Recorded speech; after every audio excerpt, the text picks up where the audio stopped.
Welcome to the third part of today's visit to St. Michael's Mount. Once through the west door, you'll turn right into the entrance hall.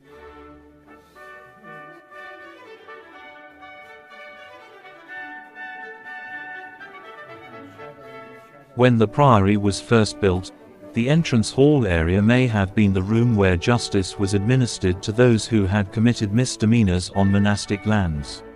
By the end of the 12th century, in 1193, the priory had been captured by Henry de Pomereux, overpowering the monks. This was during the period when the future King John was flexing his muscles while his brother, Richard the Lionheart, was held in captivity on the continent during his journey back from the Third Crusade. Whilst de Pomereux's tenure was short-lived, the mount was recognized from then on as a military as well as a religious stronghold.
This southwest wing of the castle was added in the mid-16th century after the Reformation, when the castle was occupied as a single unit and made sense to join the previously separate west military and south religious ranges of the castle buildings.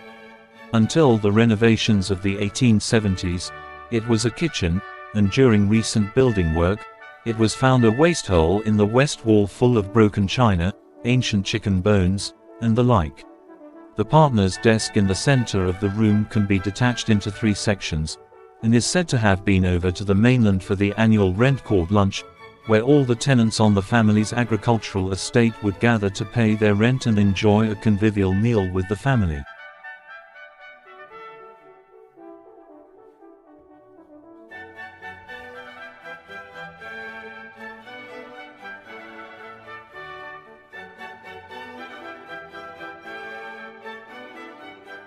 How frequent are you open during the winter? They make a local, they kind of have a local agreement. Sometimes it's not open at all, or they might decide, we're going to do some tours. It might be that they've got a huge maintenance program, and they're saying no, we can't, because we're going to engineers or they're saying very little. The season will finish at the end of October. So really, it's from the 1st of April to the end of October is when we're open. So, and how many people to get through in a year? We have 300,000 people through every year. So it's just starting to ramp up a bit now. We've had a lovely, gentle start. Yeah. Oh. No, we don't. Sorry.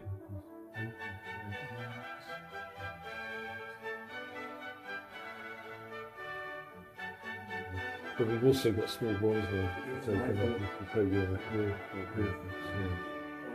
So, How long is the course? How far are we from Mount Zion? Roughly. yeah, it's got to be a quarter of a mile. So when the tide's fully in, that causeway will be 14 feet underwater. 14 Yeah. feet. And So double me in a bit. Yeah. Yeah. And when you think that it's underwater 16 hours a day, it's in really good condition. So, like everything else here, it's constantly requiring maintenance. It's just rotating. But if you're a boatman, a gardener, like the maintenance team, and you're employed full-time all year round, you have one of the houses on the site. So none of those Airbnb, none of those lease or anything, it's on the estate. Do anyone live there? Absolutely. So Lord and Lady St. in a few minutes' time, you're going to go out onto a flat roof. You're stood on their ceiling that occupied the 5 floors below you. They've been going backwards and forwards, up and down, walking for 22 years, almost daily. So at the end of this season, they're going to live on the mainland, and the oldest son has been taken. So it's still very much lived in. Very much lived in. Now when we lock up and go home, all of the spaces you're using today are open to them.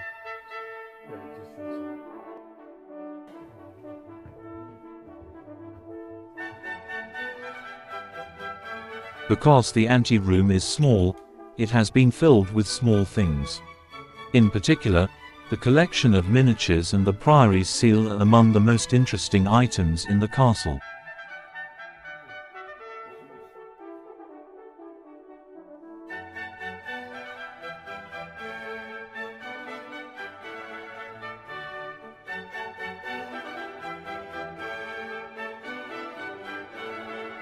The library room formed part of the 12th century monastic buildings. It was converted to its present format in the 1780s when the ceiling was introduced and a bedroom was created in a new room immediately above, with the same elegant south-facing windows. Before that, it was one tall room, most likely the monk's kitchen with a chimney to release smoke from cooking.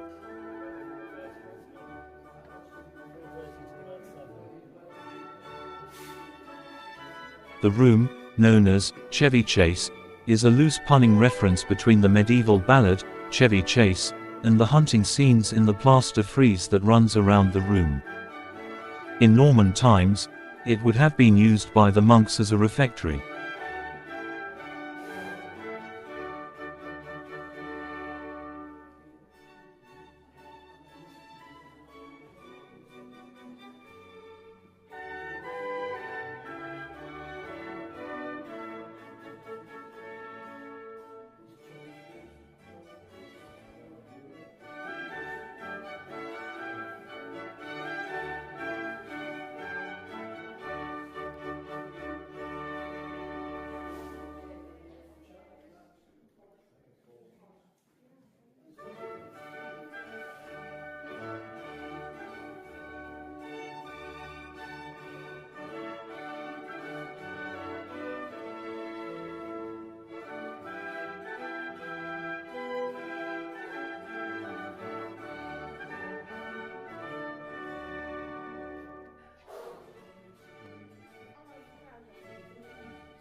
The smoking room was overhauled during the Victorian renovations, with the north and east walls rebuilt and the bay window inserted in the south wall.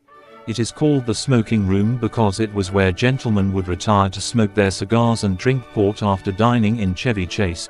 In its original construction under the auspices of Bernard Lebec, this would have had his own bedroom above and his personal storeroom below, where confidential documents could be stored securely.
We now find ourselves on the south terrace, which is the roof of the east wing, where the St. Alban family currently live, with the private area covering 5 floors.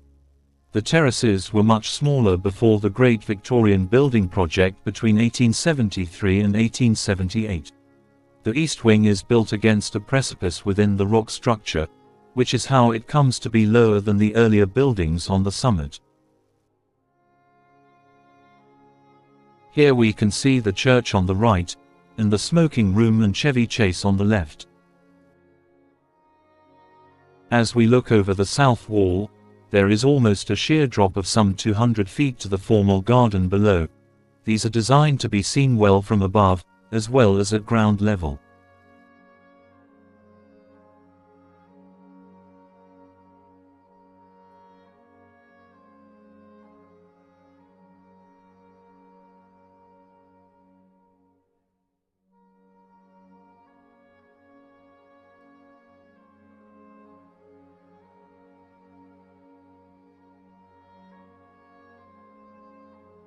The turret, which we will walk around, is at the top of a granite spiral staircase, which connects all the floors in the eastern wing.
The Church of St. Michael and All Angels is the beating heart of St. Michael's Mount, built on the footprint of the church built in 1135 and probably reused the same stones. The present building was largely built in the late 14th century. In all likelihood, there would have been an earlier church still on the summit, but no remains are identifiable.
The blue drawing rooms were a conversion of the earlier Lady Chapel, or more probably a fresh building on the original footprint, with the addition of the small vestibule where you enter.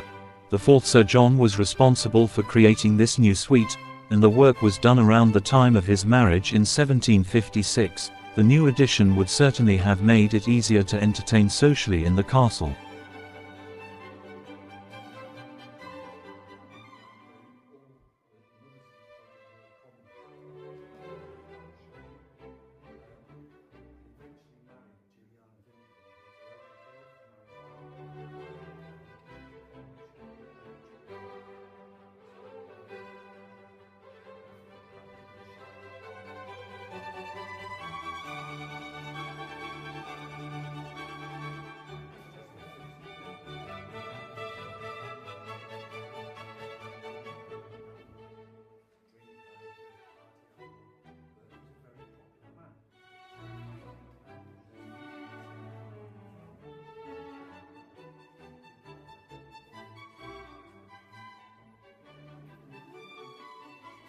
The maps in the map room date back to the late 16th century. To the right as you enter is a charming map by William Holes, 1612, which shows the whereabouts of various giants who by legend once occupied the high hills of Cornwall. Also there is a map, near the window, by Christopher Saxton. Saxton was commissioned by William Cecil, chief advisor to Elizabeth I, to survey the whole of England and Wales. The resulting map set the standard for cartographers for well over 100 years. As it happens, the Cecil family were the first private owners of St. Michael's Mount. This model of the mount was made out of champagne corks by Henry Lee, who was the butler in the 1930s. In those days, the family were accustomed to drinking champagne with their fish course, so Lee would have had plenty of raw material. The model is beautifully to scale, and as the geography of the castle can be somewhat confusing at first, it may help visitors interpret how its different parts fit together. In all, Henry Lee worked on the mount for 49 years.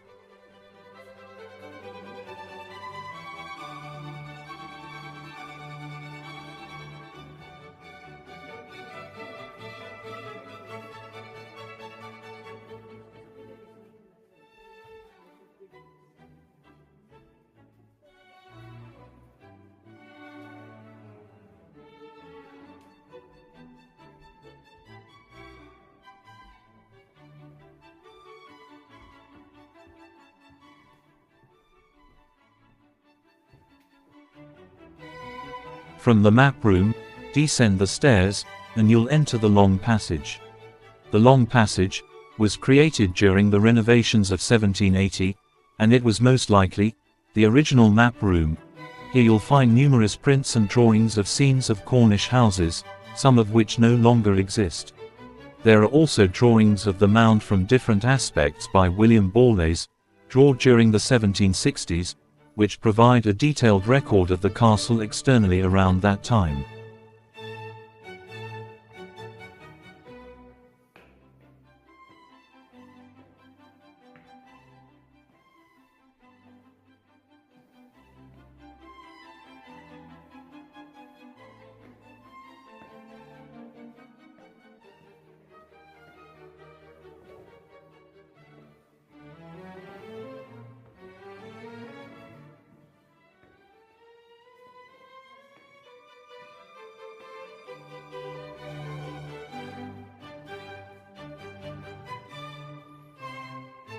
At the foot of the kitchen stairs, turn left into the garrison room.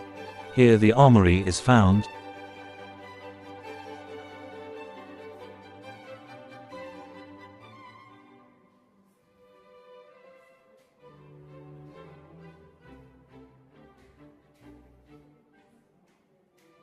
There is a magnificent samurai suit of armor, which dates from about 1800. The subsequent period was a predominantly peaceful phase in Japanese history, and it is likely that the armor was seen in procession rather than in battle. It was brought back from Japan by the second Lord St. Leven, who had accompanied Arthur, Duke of Connaught, on the Garter mission to Japan.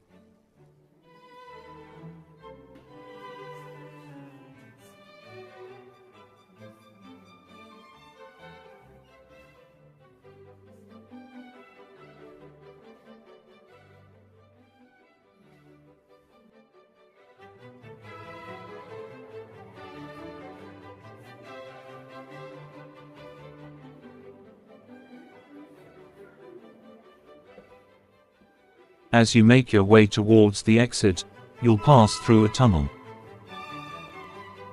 This tunnel passes underneath the church. Like the kitchen stairs, it is part of the Great Victorian Works. As with the new kitchens at the far end of the tunnel, by the time the food had made its way from the stove to Chevy Chase, it may have been less than piping hot.